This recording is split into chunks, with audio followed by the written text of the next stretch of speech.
اعوذ باللہ من الشیطان الرجیم بسم اللہ الرحمن الرحیم الحمد للہ رب العالمین الرحمن الرحیم اللہم صلی علی محمد وعلی آل محمد رب اشرح لی صدری ویسر لی امری واحلل عقدۃ من لسانی یفقہوا قولی۔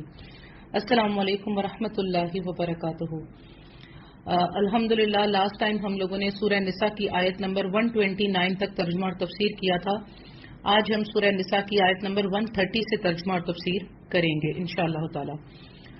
لاسٹ جو آیت کا ہم نے ترجمہ کیا تھا وہ سورہ نساء کی 129 تھی، جس میں اللہ تعالیٰ نے یہ کہا تھا کہ مردوں کو کلام تھا کہ اگر تم سے یہ تو کبھی نہ ہو سکے گا کہ اپنی تمام بیویوں میں ہر طرح عدل کرو، گو تم اس کی کتنی ہی خواہش و کوشش کرو، اس لیے بالکل ایک ہی طرف مائل ہو کر دوسری کو لٹک تک نہ چھوڑ دو۔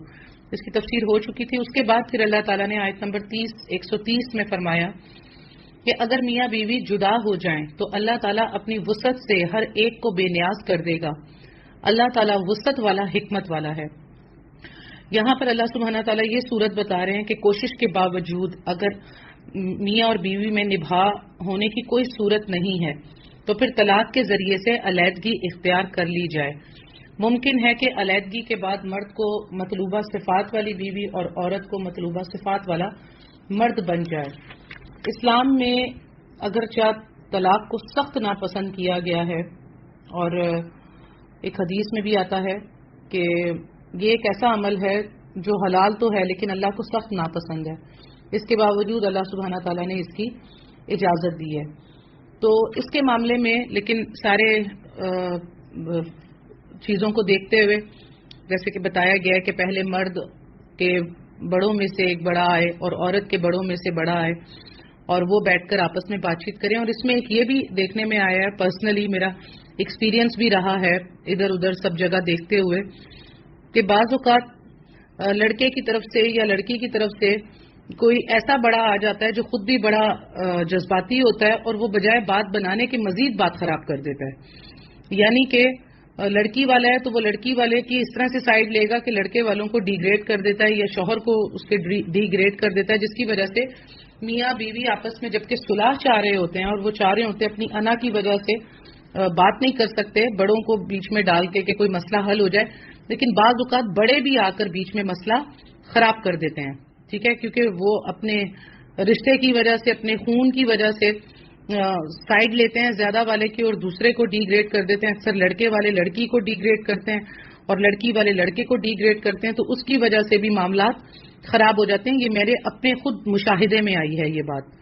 تو اس لیے یہ بھی خیال رکھنا چاہیے کہ جو صلح کے لیے بیٹھیں، صلح رحمی کے لیے بیٹھیں، میاں بیوی کو ایک کرنے کے لیے جو مجلس لگے تو اس میں ایسے لوگ ہوں کہ جو جذباتی نہ ہوں، جو یک طرفہ فیصلہ نہ کریں، جو دونوں طرف بات کریں، بلکہ ان کا رجحان فریق کی طرف زیادہ ہو۔ جو آپ کا یعنی کہ لڑکی والے ہیں تو وہ لڑکے والے کی زیادہ سائیڈ لیں، اور لڑکے والے ہیں تو وہ لڑکی کی زیادہ سائیڈ لیں۔ اس طرح سے باہمی اصلاح کا منظر تو بن سکتا ہے، لیکن اگر ایسا نہیں ہوگا تو الٹا جو ہے، اگر میاں بیوی چاہ بھی رہے ہوں گے کہ ان کا گھر بس جائے، لیکن بڑے جو ہیں وہ آ کر اکثر کر کام الٹا خراب کر جاتے ہیں۔ تو پہلا معاملہ یہ ہے کہ بستر الگ کر دیا جائے، الگ ہو جائیں، پھر بڑوں کو بیچ میں بٹھائیں، تب بھی معاملہ نہ بنے تو پھر جو ہے وہ علیحدگی اختیار کی جا سکتی ہے۔ تو بڑوں کو بھی ان بڑوں کو بیچ میں بٹھانا چاہیے جو کہ عقل مند ہوں، برداشت کرنے والے ہوں، انصاف کی بات کرنے والے ہوں، اور سامنے جو آپ کا مخالف سمت کا فریق ہے اس کی بات کو زیادہ سننے والا ہو۔